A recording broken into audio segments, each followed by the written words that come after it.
जय हिंद दोस्तों। आप सभी का स्वागत है अपने YouTube channel best study point में।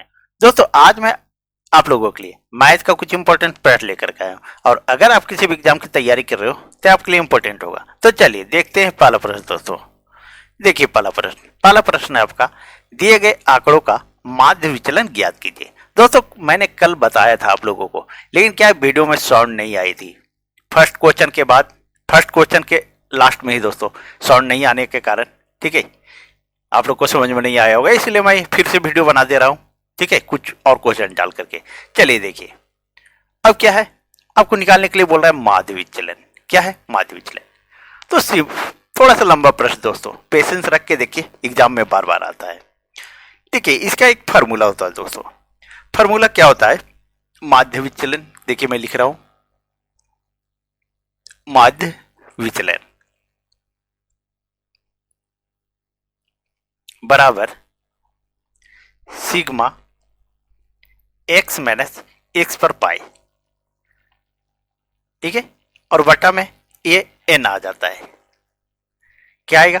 एन आएगा दोस्तों, ठीक है, ये एक्स है दोस्तों, ठीक है, ये दोनों एक्स एक्स है, ये एन है। अब इसका अर्थ क्या होता है सो समझ लीजिए पहले। तो क्या है, एक्स पर ये पाई है और एक्स पर पाई, इसका अर्थ होता है माध्य, ठीक है, माध्य। उसके बाद है एक्स, जो है एक्स का मान होता है आंकड़े, ठीक है, आंकड़ा लिख देते हैं। उसके बाद एन, एन जो है एन का अर्थ है आंकड़ों की संख्या या पदों की संख्या, जो भी लिखिए, पदों की संख्या। चलिए पदों की संख्या लिख देते हैं, पदों की संख्या, ठीक है, इतना समझ लीजिए। उसके बाद आगे चलते हैं दोस्तों। अब सबसे पहले इसको निकालते हैं, माध्य को निकालते हैं। क्या है माध्य को? तो माध्य बराबर क्या होता है? माध्य बराबर संख्याओं का कुल योग बटा कुल संख्या। पूरा वीडियो वॉच कीजिए दोस्तों, नहीं कुछ भी समझ में नहीं आएगा। और अच्छे से देखिए अब माध्य निकाल रहे हैं तो क्या करेंगे, सबको जोड़ देंगे। 3 + 10 + 10 + 4 + 7 + 10 + 5, और संख्या कितना है तो गिनिए, 1 2 3 4 5 6 7 है दोस्तों। अब इसको हम जोड़ेंगे, जोड़ेंगे तो हमारा जो है सो आ जाएगा 49 आ जाएगा दोस्तों। कितना आ जाएगा? तो 49 आ जाएगा बटा में 7। अब इसको काटिएगा तो 7 आ जाएगा। कितना आ जाएगा? 7 आ जाएगा दोस्तों। चलिए अब थोड़ा सा हम इसको और ऊपर करते हैं। अब ध्यान दीजिएगा दोस्तों, अब क्या करते हैं, इस जो फार्मूला है, देखिए ये जो फार्मूला है दोस्तों, इसको हम लिखते हैं। अब इस फार्मूले को हम लिखते हैं, ध्यान दीजिएगा।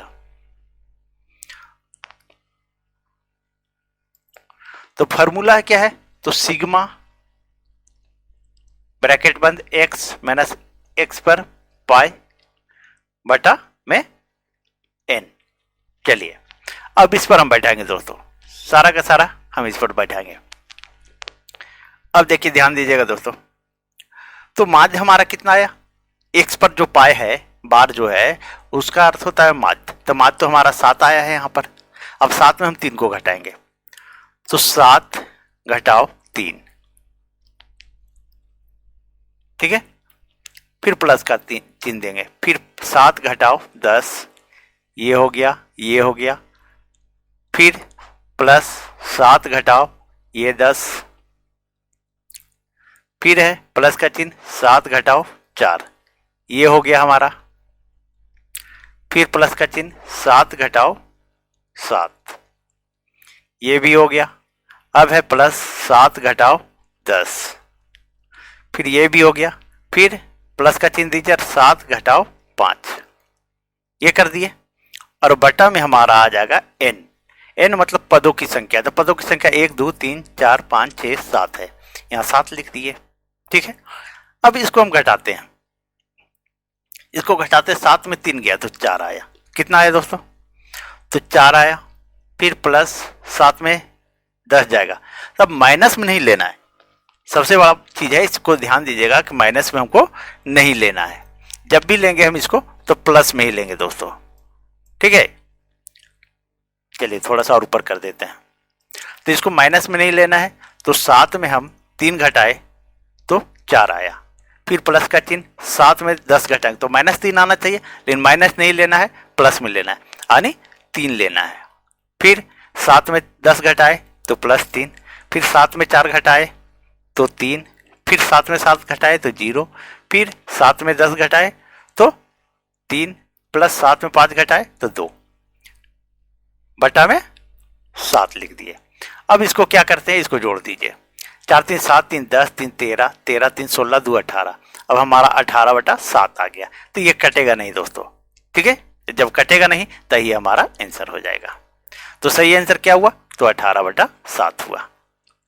चलिए मुझे उम्मीद है आप लोग को समझ में आ गई होगी दोस्तों। चलिए आगे बढ़ते हैं और नेक्स्ट प्रश्न को देखते हैं। अब देखिए दूसरे प्रश्न को दोस्तों। सेम प्रश्न दोस्तों, लेकिन थोड़ा सा डिफरेंस है इसमें, थोड़ा सा अंतर है, ज्यादा अंतर नहीं है। बोला 10 11 12 9 8 समुच्च का मानक विचलन ज्ञात कीजिए। अब समुच्च का मानक विचलन ज्ञात करने के लिए बोल रहा है।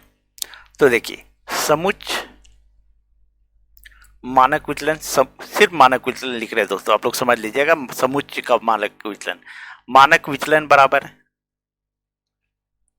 अभी हम फॉर्मूला लिखे थे, तो सिग्मा ब्रैकेट बंद x माइनस x पर पाई ए, फिर बटा में क्या हो जाएगा, n हो जाएगा, ठीक है, n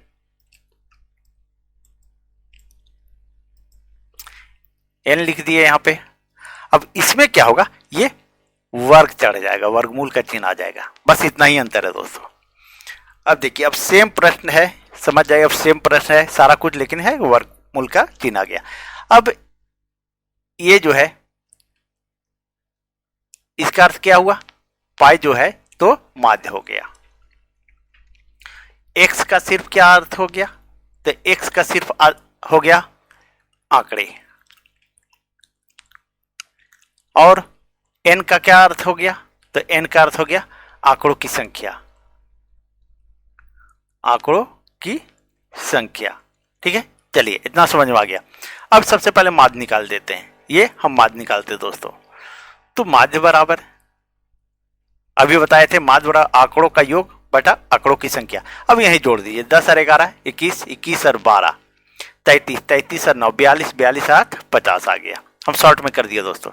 और संख्या कितना है, 1 2 3 4 5। अब इसको यहां काट दीजिए तो 10 आ गया दोस्तों, ठीक है। अब हम इस फार्मूले पर बैठाएंगे दोस्तों, ठीक है। अब फार्मूला है हमारा, इस फार्मूले पर बैठाइए।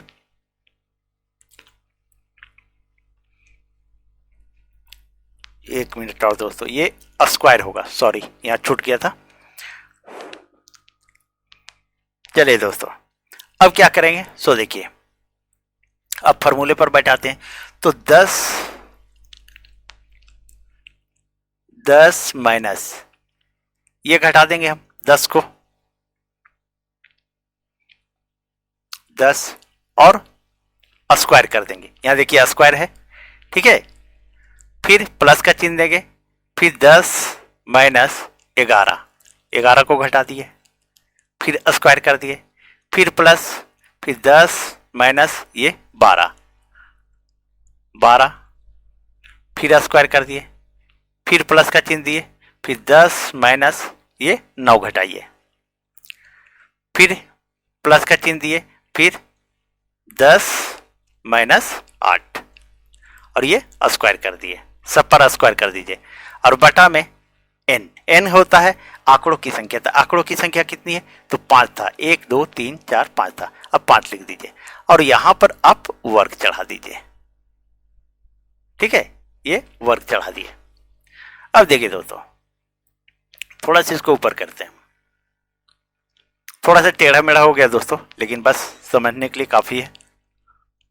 अब 10 में 10 घटाए तो 0, ये स्क्वायर में था, प्लस फिर 10 में 11 घटाए, तो माइनस में नहीं लेना है, बस यही ध्यान रखिएगा, माइनस में आपको नहीं लेना है।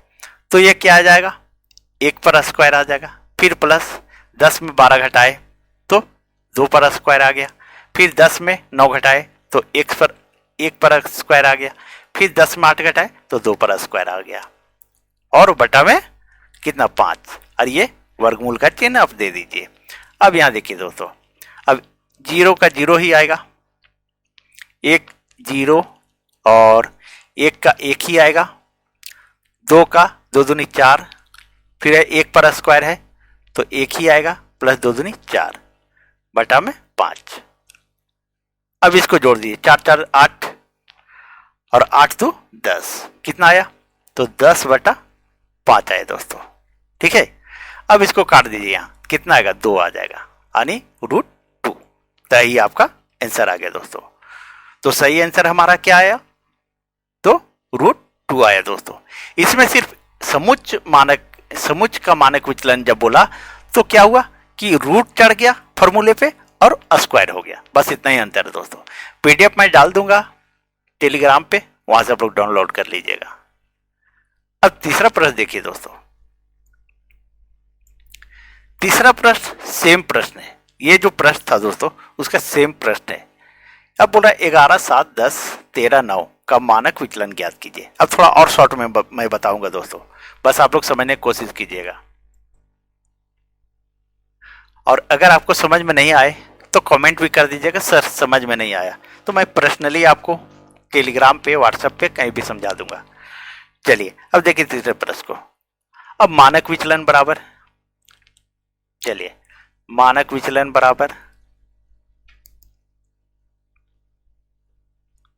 बराबर अंडर रूट, ठीक है, सिग्मा x माइनस x पर पाई का स्क्वायर, और बटा में ये यहां तक आएगा। ठीक है, ये रूट जो है पूरे पे है, और ये जो है सो n आ गया। ठीक है, इतना हो गया।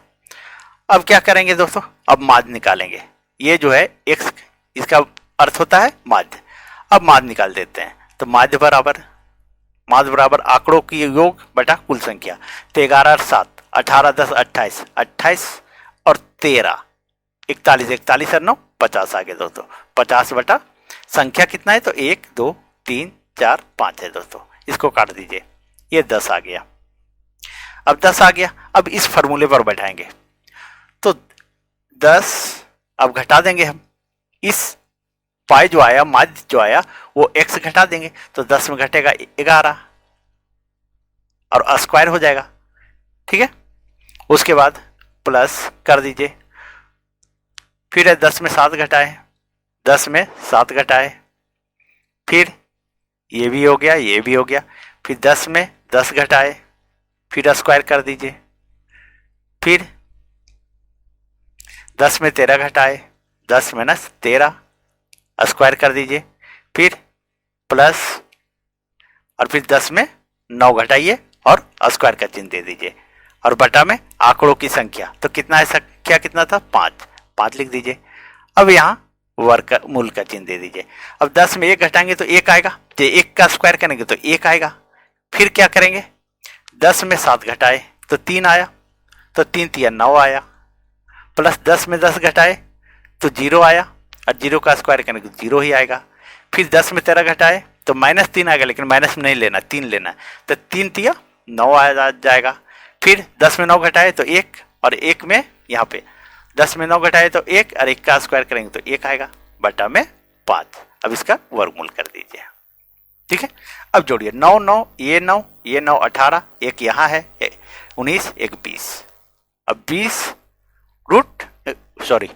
बटा 5 और अंडर रूट कर दीजिए। अब इसको काटिएगा तो 5 चौके 20 आएगा, कितना आएगा, 4 आ गया। अब इसका वर्गमूल निकालिएगा तो 2 आ जाएगा। तो सही आंसर क्या होगा दोस्तों, तो 2 होगा। चलिए इसको शॉर्ट किए दोस्तों थोड़ा सा। चलिए आगे बढ़ते हैं और नेक्स्ट प्रश्न को देखते हैं। आप लोग पूरा वीडियो वॉच कीजिए दोस्तों, तभी समझ में आएगा।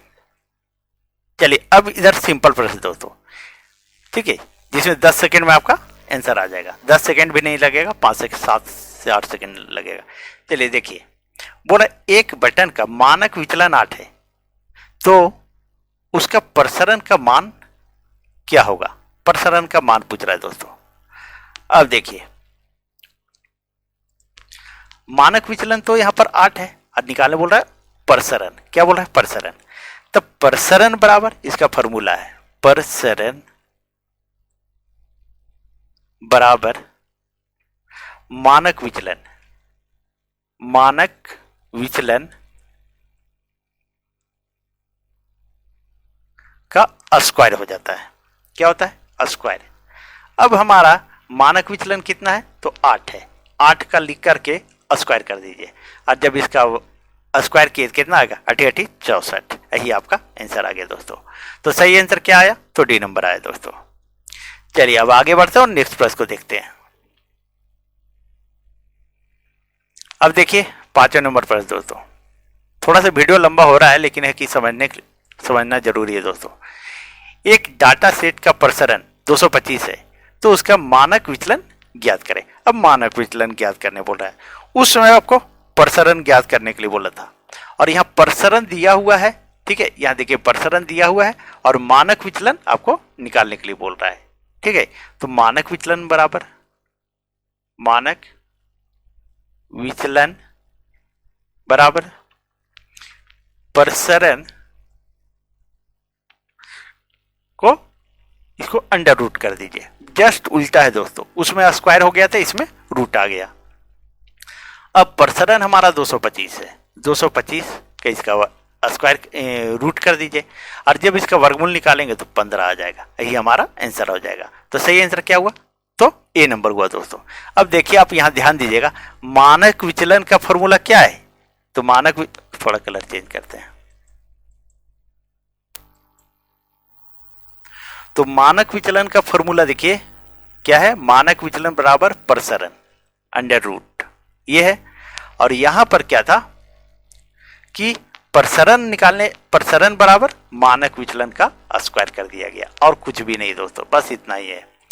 चलिए, उल्टा था, जस्ट उल्टा था दोस्तों। अगर आप लोग को वीडियो अच्छी लगे तो प्लीज वीडियो को लाइक करें, चैनल सब्सक्राइब करें, और वीडियो को अधिक से अधिक शेयर कर दे दोस्तों।